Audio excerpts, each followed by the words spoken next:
भंडारा जिल्ह्यातील लाखनी तालुक्यातील अगदी शेवटच्या टोकावर येत असलेल्या जुना मरेगाव येथील चुलबंद नदीपात्रातील नदी पुलाच्या आणि नाल्याच्या पुलाच्या खालून 3 रेती तस्कर रोज रात्रंदिवस अवैध रेतीचा उपसा करतात। 8 ते 9 ट्रॅक्टरमध्ये भरून ते कुणालाही दिसणार नाही अशा ठिकाणी आडोशाला साठवून ठेवतात। ती रेती जेसीबीनं 2 ट्रकमध्ये भरून दुसऱ्या जिल्ह्यात नेऊन विक्री करत असल्याची माहिती समोर आली। मात्र लाखनी तालुका महसूल प्रशासन, तलाठी, पोलीस प्रशासन आणि ग्रामपंचायत प्रशासनातील अधिकाऱ्यांचे आणि स्थानिक पदाधिकाऱ्यांचे या 3 रेती तस्करांसोबत आर्थिक हितसंबंध असल्यामुळे ते याकडे दुर्लक्ष करत आहेत। या संदर्भात एखाद्याने माहिती दिली तर त्याला जीवे मारण्याची धमकी दिली जाते असा आरोप स्थानिक नागरिकांनी केलाय। या बातमीचा आढावा घेतलाय आमचे प्रतिनिधी प्रकाश नागतोडे यांनी। उमरखेड सार्वत्रिक नगर परिषद निवडणुकीत उमरखेड प्रभाग क्रमांक 5 मधून श्याम माधव धुळे हे नगरसेवक पदासाठी अपक्ष उमेदवार म्हणून निवडणूक लढवणार आहेत। श्याम धुळे यांनी भीम टायगर सेना या सामाजिक संघटनेचा पदाधिकारी म्हणून समाजातील गोरगरीब जनतेचं कार्य केलंय। ग्रामीण भागातील शेतकऱ्यांसाठी ओला दुष्काळात तालुक्यात कार्य केलंय। त्यांनी आता निवडणुकीमध्ये उभा राहण्याचा निर्णय घेतलाय। इंदिरानगर वॉर्डमध्ये महागाव रोड या ठिकाणी घेतलेल्या मुलाखतीत त्यांनी न्यूज मराठी 24/7 समोर आपल्या प्रतिक्रिया व्यक्त केल्यात। या बातमीचा आढावा घेतलाय प्रतिनिधी परिमल चिंचोलकर यांनी। आपण उमरखेड या ठिकाणी आलेलो आहोत। उमरखेडमध्ये जाणून घेऊया सध्या वार्ड क्रमांक 5 मध्ये आलेलो आहोत। वार्ड क्रमांक 5 मध्ये श्याम माधव धुळे हे वार्ड क्रमांक 5 मधून अपक्ष उमेदवार उभे आहेत। त्यांच्याकडे आपण त्यांच्या प्रतिक्रिया जाणून घेण्यासाठी या ठिकाणी आलेलो आहोत। एक धडाडीचे कार्यकर्ते म्हणून अशी यांची एक ओळख आहे उमरखेडमध्ये आणि पत्रकार संघाचे अध्यक्ष राहिलेले आहेत। विशेष करून पत्रकार उमरखेड तालुक्यातील आणि महागावमधून एक बुलंद आवाज यांच्या रूपाने एक पाहाव्यास या उमरखेडच्या महागावच्या जनतेला एक आतापर्यंत पाहाव्यास मिळालेला आहे। तसाच आता आपण यावेळेस नगरपालिकेमध्ये बुलंद आवाज कधी यांच्या रूपाने पाहाव्यास मिळते ते सुद्धा आपल्याला यांच्यातून येणाऱ्या आगामी निवडणुकीच्या संदर्भात आपल्याला मिळणारच आहे। त्या तुर्तास आपण यांच्याकडे आलेलो आहोत। नमस्कार श्यामभाऊ, आम्ही न्यूज मराठी 24/7 या TV चॅनलकडून आलेलो आहोत। आपल्याला थोडीशी आम्हाला माहिती सांगता येईल का? एकदम आपण पत्रकार क्षेत्रात असताना एकदमच नगरपालिकेच्या निवडणुकीमध्ये उडी घ्यायचं काय कारण होतं? एक तर उडी कशामुळे आपण घेतली? आपल्याला काय विकास साध्य करायचा होता आणि आपल्याला अशा कोणत्या संकटाला समोर जायची वेळ आली होती की निवडणुकीत इलेक्शनमध्ये राजकारणात उतरायची वेळ आली? याच्याबद्दल काही सांगता येईल का आम्हाला? नमस्कार, मी श्याम माधव धुळे, राहणार इंदिरानगर उमरखेड वार्ड क्रमांक 5 यामधून मी अपक्ष फॉर्म भरलेला आहे आणि माझ्या जनतेचा, माझ्या गल्लीचा विकास कुठंतरी थांबल्यामुळं, अनेक वर्षापासून आमचा विकास थांबल्यामुळं बरेचसे लोकांनी मला सहकार्य करून मला निवडणुकीसाठी म्हणजे उभं केलं आणि मला सहकार्य केलं। त्याबद्दल माझं सामाजिक संघटनेमध्ये काम असते, माझं पत्रकारितामध्ये काम आहे, परंतु काही कामं तिथपर्यंत आपण प्रशासनामध्ये किंवा सामाजिक स्तरावर काम करत असताना काही गोष्टी अडचणीत निर्माण येतात। त्यामुळं मला माझ्या मित्रमंडळी, माझा परिवार किंवा माझ्या गल्लीतले लोक यांना मला उभं करून समोर कामाची अजून संधी देण्यात येत आहे मला आणि माझे राहिलेले काम मी पूर्ण करल। घरकुल असेल, माझ्या गल्लीचा प्रश्न आहे, पाणी, नळ, घरकुल, नाल्या आणि जागा सर्वप्रथम नावावर नाही। जवळपास 60 ते 70 वर्षापासून कोणत्याही प्रकारचे डॉक्युमेंट्स आमच्या इंदिरानगरवासियाच्या नावानं नसल्यामुळं मला त्यानं संधी देऊन मला समोर नेण्याचा प्रयत्न करत आहे आणि सर्व मायबाप जनतेने मला वार्ड क्रमांक 5 इथून निवडून द्यावे आणि पुढील कार्याला मला शुभेच्छा देऊन मला उपकृत करावे असं तुमचं सांगणं होतं। हे होते आपल्या समोर श्यामभाऊ धुळे। आता सांगायचं तात्पर्य म्हणजे यांचं यांचे सगळे मित्रमंडळी आहेत, हे सगळे पत्रकार आहेत तिथं उमरखेडचे आणि या पत्रकारांनी यांना सपोर्ट करून उमरखेडच्या आगामी आता जे चालू असलेल्या नगरपालिका निवडणूक आहे याच्यामध्ये स्पर्धेमध्ये उतरवण्यासाठी यांना भाग पाडलेला आहे असं तुर्तास तरी आम्हाला लोकांकडून, यांच्या मित्रमंडळाकडून कळालं। तुम्हाला यांचा पाठिंबा आहे का? आहे ना, आहे। तुम्हाला काय वाटतं, श्यामभाऊ राजकारणात उतरायलाच पाहिजे का? उतरायलाच पाहिजे। एक नंबरवर सीट आहे, गोरगरीब याची जी जनताचा साथ आहे त्यांना आणि ते निवडून येणारच आहे। तुमचं काय मत आहे श्यामभाऊबद्दल? आमचं पूर्ण मत आहे श्यामभाऊ हे वार्ड क्रमांक 5 मध्ये निवडून देऊन संधी द्यावी। तुम्हाला काय वाटते भाऊ, श्यामभाऊ जर इलेक्शनमध्ये उभं राहिलं तर समाजामध्ये जे अपुरे कामं राहिलेले आहेत त्याला वाचा फोडतील का? जसं यांना वृत्तपत्रिकेमधून सर्वसामान्य लोकांचे वाचा फोडण्यासाठी एक विडा उचलला होता, तसं यांनी नगरपालिकेत उद्या निवडून आले तर वाचा फोडतील का यांनी? अशी अपेक्षा आहे का तुम्हाला? श्यामभाऊ धुळे जे उभे राहिलेले आहेत ते वाचा फोडण्याच्या दृष्टिकोनातून उभे राहिलेले आहेत आणि त्यांनी एक आश्वासन दिलेलं आहे की जनतेला की बुवा मी जर करता नगरसेवक म्हणून मला जर निवडून दिलं तर मी या माझ्या वार्डातील सर्व लोकांचे जे शासकीय जमिनीवर बसलेले आहेत, इंदिरानगर जे वसलेलं आहे दलित वस्ती म्हणून, या लोकांच्या नावारूपाने ते जागा करण्याचं मी पहिलं काम हातात घेऊ असं त्यांनी सांगितलं आहे. म्हणून कुठंतरी गोरगरीब जनतेची आशा पल्लवित झालेली आहे की बुवा त्यांना आपण उभं केलं पाहिजे आणि निवडून दिलं पाहिजे. म्हणून श्याम धुळे भाऊ यांना आम्ही सपोर्ट करत आहोत आणि हे करत आहोत की निवडून देण्याकरिता आवाहन करत आहोत जनतेला. यांनी सुद्धा सांगितलं आहे श्यामभाऊला आमचा पाठिंबा आहे, श्यामभाऊ बिंदासपणे उभं राहावे मैदानात. सगळे सदस्य मित्रमंडळाचे जे आणखीन एकदा जाणून घेऊयात, तुम्हाला काय वाटते श्यामभाऊला पाठिंबा आहे तुमचा? 100% पाठिंबा आहे. श्यामभाऊनं लोकप्रतिनिधी म्हणून नगरपालिकेच्यात उभं राहायला पाहिजे. उभं राहायलाच पाहिजे. गोरगरिबाचे नेते आहेत, सुखादुखामध्ये प्रत्येकाच्या धावणारा माणूस आहे. खूप छान सहकार्य आहे त्याच्या समाजामध्ये. श्यामभाऊबद्दल आणखीन एक चांगला उद्गार यांनी काढलेला आहे. आता आणखीन एक जाणून घेऊयात आपण. श्यामभाऊबद्दल तुम्हाला काय वाटते? इलेक्शनला हा माणूस उभा आहे, हा माणसाला मी 20-25% ओळखीतो 20-25 वर्षापासून तुम्ही ओळखता. आहोत, चांगल्यापणे ओळखत आहोत. कुठेही आगीत त्याला काम पडलं तर ते धावत पळत येणारे माणसं आहो. मी साधारण रिक्षावाला माणूस आहो. त्याला मी चांगल्यापणे ओळखतो आणि पूर्णपणे मी त्याला पाठिंबा सहकार्य करतो. सर्वसामान्य माणसामधून सुद्धा भरघोस श्यामभाऊला कसा प्रतिसाद मिळत आहे? एक रिक्षावाला ज्यांनी सांगितलं 25 वर्षापासून मी श्यामभाऊला ओळखतो, त्यांची सुद्धा श्यामभाऊला पसंती इथं नंबर 1ची पहिल्या क्रमांकाची मिळाली. निश्चित श्यामभाऊबद्दल येणाऱ्या उद्याच्या वार्ड क्रमांक 5मध्ये श्यामभाऊ अपक्ष उमेदवार आहे. तुर्तास यांना सध्या तरी सगळीकडून पाठिंबा मिळत असलेले आपल्याला एक दिसून येत आहे. न्यूज मराठी 24/7 परिमार उमरखेड. स्वातंत्र्य संग्राम सेनानी जवाहरलाल दर्डा यांच्या स्मृतीप्रित्यर्थ जिल्ह्यातील हनुमान आखाडा इथं 25 नोव्हेंबर रोजी विराट दंगलीचं आयोजन करण्यात आलं होतं. प्रेक्षकांसाठी अत्यंत चुरशीच्या कुस्त्या लावण्यात आल्या होत्या. कुस्ती दंगलसाठी लाखो रुपयांची बक्षिसं जाहीर करण्यात आली होती. यवतमाळ जिल्ह्यासह संपूर्ण महाराष्ट्र, मध्य प्रदेश, दिल्ली, हरियाणा आणि पंजाबमधून सर्व पैलवानांनी या कुस्ती दंगलीमध्ये उत्साहानं सहभाग घेतला होता. वाशिमचे विजय शिंदे आणि पुण्याचे मनीष रायते यांच्यात 1 लाख रुपयांची जोड लावण्यात आली होती. यात 1 लाख रुपयांचं प्रथम बक्षीस पुण्याचे पैलवान मनीष रायते यांना देण्यात आलं.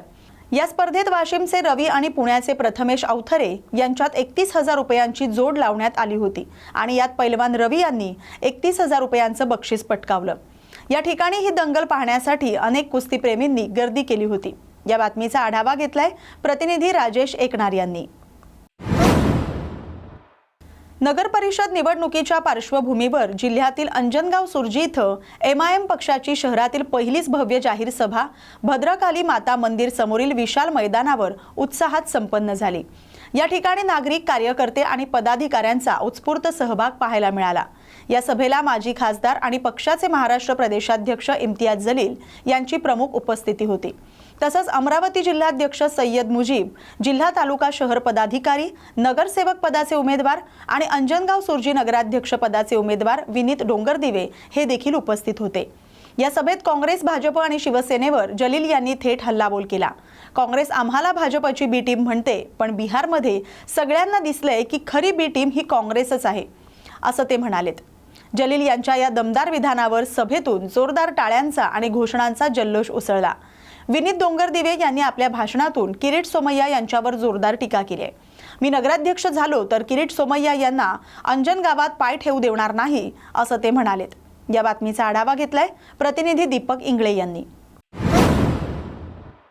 हिमायतनगर इथं नगरपंचायत निवडणूक शिवसेना उमेदवारांच्या प्रचारार्थ सामाजिक न्याय मंत्री, शिवसेना प्रवक्ते संजय शिरसाट, आमदार हेमंत पाटील यांची जाहीर सभा झाली. या सभेत मंत्री शिरसाट यांचा आमदार बाबूराव कदम कोहळीकर यांनी भव्य सत्कार केला.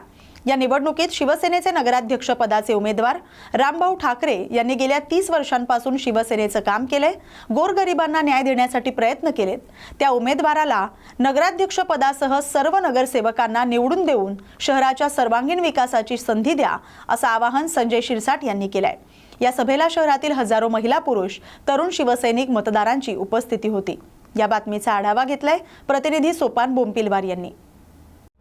की मतचोरी झाली, बोगस मतदान झालं, दुबार मतदान झालं, हे सर्व उद्याच्या पराभवाचे कारण आजपासून त्यांनी सांगायला सुरुवात केलेली आहे. परंतु तुम्ही जर पाहिलं तर काँग्रेस आणि उभाठा गटाचे किती उमेदवार उभे आहेत याची जर सर्वेक्षण जर आपण केलं तर ते अत्यंत नगण्य परिस्थितीमध्ये निवडणूक लढवत आहेत. सर आणखीन एक प्रश्न, महायुतीमध्ये प्रत्येक पक्ष बोललं जाते की लाडकी बहीण आमचीच, लाडकी बहीण आमचीच आहे. लाडकी बहिणीचा जो योजना आहे ती मुख्यमंत्री एकनाथ शिंदे साहेब असताना त्यांनी चालू केलेली आहे. परंतु एक लक्षात घ्या, मुख्यमंत्री साहेबांनी चालू केली असली तरी आमचे सर्व सहकारी, आज देवेंद्र फडणवीस असतील, अजितदादा असतील किंवा इतर सहकारी, या सर्वांच्या सहकार्याने ही योजना चालू असते. म्हणून आम्ही श्रेयवाद घेत नाही, परंतु योजना बंद पडणार नाही अशी खात्री आणि हमी एकनाथ शिंदे साहेबच देतात आणि सर्वजण त्यांना सहकार्य सुद्धा करतात. म्हणून आज तुम्ही या श्रेयवादीच्या लढाईमध्ये आम्ही नाहीत, आम्हाला आता श्रेय घ्यायचं नाही. आम्ही घेतलेला निर्णय याचं फक्त कायमस्वरूपी त्याची अंमलबजावणी झाली पाहिजे, हा आमचा प्रयत्न आहे. सर काही दिवसांपासून शिवसेना पुन्हा फुटण्याची चर्चा आहे, याच्यामध्ये किती पत सत्य आहे? शिवसेना फुटणार नाही. शिवसेनेचे जे काही आमदार आहेत, आज 60 आमदार आहेत, एकनाथ शिंदे साहेबांच्या नेतृत्वामध्ये अत्यंत जोमाने काम करत आहेत आणि धडाडीने त्यांचे निर्णय तुम्ही सर्वजण पाहत असाल. म्हणून शिवसेना फुटणार आहे, ज्यांचे पक्ष फुटलाय त्यांनी अशा वल्गना करावे, हे त्यांना शोभत सुद्धा नाही. लोकसभेमध्ये मोठ्या प्रमाणात काम केले असले तरी मनाने आमच्याकडे आता ते लोकल राजकारण आहे. तसाही तो खासदार मला वाटत नाही की कोणत्या बैठकीला आपल्याला दिसत असेल. उबाटाच्या बैठकीला तो जाणं मला वाटतं टाळतोय. नाही, तो आता पूर्वश्रमीचा आमचा मित्र आहे. आम्हाला जेव्हा आवश्यकता पडेल त्या टायमाला पाहू. सर माहिती तुटल्यात काय फटका बसेल आपल्याला? बीड नगर परिषदेच्या सार्वत्रिक निवडणुकीत प्रचाराचे बॅनर नाळवडी नाका भागात फाडल्याचा आरोप शरद पवार गटाच्या उमेदवारावर करण्यात आला होता. यावर आमचा आणि बॅनर फाडण्याचा काहीही संबंध नसल्याचं स्पष्टीकरण सामाजिक कार्यकर्ते आसाराम गायकवाड यांनी दिले. विरोधकांच्या पायाखालची वाळू सरकले, त्यामुळे स्टंटबाजी करून बदनामी करण्याचं षडयंत्र आखलं जाते, असं ते यावेळी म्हणाले. बीडची नगर परिषदेची सार्वत्रिक निवडणूक अत्यंत प्रतिष्ठेची बनली आहे. ऐनवेळी अजित पवारांची साथ सोडत भाजपच्या सोबत आपला पॅनल उभा करून काका पुतणी राणा उतरले आहेत. तर गेवराईचे आमदार शिवछत्र हे देखील बीडसाठी प्रयत्न करत आहेत. मात्र विद्यमान आमदार संदीप भैया क्षीरसागर यांनी आपला स्वतंत्र पॅनल उभा केलाय. ठिकठिकाणी सभा प्रचार शिगेला पोहोचलाय. बीड नाळवंडी नाका प्रभाग क्रमांक 21 या ठिकाणाहून ज्ञानेश्वर गायकवाड हे तुतारीचं चिन्ह घेऊन रिंगणात उतरले आहेत. नागरिकांना सातत्यानं मदत करण्याचा मनसुबा आसाराम भाऊ यांच्या माध्यमातून उभारला होता. तेच विजन घेऊन आता आम्ही मतदारांच्या मत मागायला जातोय, असंही यावेळी म्हणालेत. या बातमीचा आढावा घेतलाय प्रतिनिधी अनिल घोरड यांनी. आहेत नागरिकांच्या कसे सोडवणार? नागरिकांच्या समस्या म्हणजे पहिला पाण्याचा प्रश्न असतो, नंतर आरोग्याचा प्रश्न असतो, नंतर आणि काही ते स्मशानभूमीचा प्रश्न आमच्या इकडं एक महत्वाचा, आणि छोटंसं गार्डन पाहिजे इकडं, रोड नाल्या आणि अशा सुविधा आम्ही देण्याचा प्रयत्न करू. हेच आमचं ध्येय पहिल्यापासून. आतापर्यंत कुठल्या समस्या प्रशासनाकडून आता पूर्वीच्या नगरसेवकांनी सोडल्या नाहीत त्या तुम्हाला सोडवायच्या? आता प्रश्न तर सगळ्याच समस्या ही येतात, शिल्लक येतात. समस्या काही सुटल्या गेल्या नाही तिथून मागं. माझ्या मुलाला मी तेच शिक्षण दिलेलं आहे. मी चांगले कामं केलेली आहेत. मी स्वतः मेलो तरी आपण कोणाला तरी कामाला यावं. मी स्वतः आयोजन केलेलं आहे. माझ्या संगतीला माझे जी वार्डातले लोक आहेत ते 11 लोकांनी आम्ही असं मिळून आयोजन केलेलं आहे की मेल्यानंतर बी जाळून पुरून टाकतात आपल्याला. आपण मेल्यानंतर बी काहीतरी आपण लोकांच्या कामाला यावं, काहीतरी आपण त्यांच्या अडचणी काहीतरी शांती द्यावं त्यांना, काहीतरी पार्ट बिर्ट आपण काही आयोजनामध्ये जे आपल्याला काढून घेत तर ते सुद्धा आम्ही देऊन टाकले तिथं. आपल्या समोरच्या नगरसेवकांनी असा आरोप केला आहे की त्यांचे बॅनर काही फोटो वगैरे फाडण्यात आले आहेत. नाही, असं काही झालेलं नाही. आता ते कुणी एखादा पेणारा खाणारा असन किंवा काही असं समजा ही मी सांगू शकत नाही, आणि अशा पद्धती मी करू शकत नाही. मी त्यांच्या पायाखालची माती घसारलेली आणि ते काहीतरी आपलं भांडवल तयार करायचा प्रयत्न करतात, मानसिकता बिघडण्याचा प्रयत्न करतात. अशा आमच्या मानसिकतामध्ये आमच्या पोरायला आम्ही असं कधीही ते कोणाचं बॅनर फाडा किंवा कोणाचं हे करा, त्यांच्याच काही लोकांनी केलं असं आणि आमच्या आरोप टाकायला ते असं काहीतरी आपलं हे करायला लागले. विजन घेऊन आपण विजन म्हणजे आता ही वार्डाची निवडणूक असते. वार्डाची निवडणूक म्हणल्यानंतर वार्डाचा विकास कसा करावा, वार्डामध्ये काय नेमकं सुविधा असतात हे करण्याचा आम्ही प्रयत्न करू. आम्ही हेच आमचं ध्येय आहे. आमचं कुठल्या नागरिकांना काय सामना करावा लागतो, कुठल्या समस्याचा? नागरिकांना इथं पाण्याच्या समस्या येतात, रोडच्या समस्या येतात, अनेक लाईटच्या समस्या येतात, आणि काही छोटं मोठं गार्डन पाहिजे, दवाखाना पाहिजे.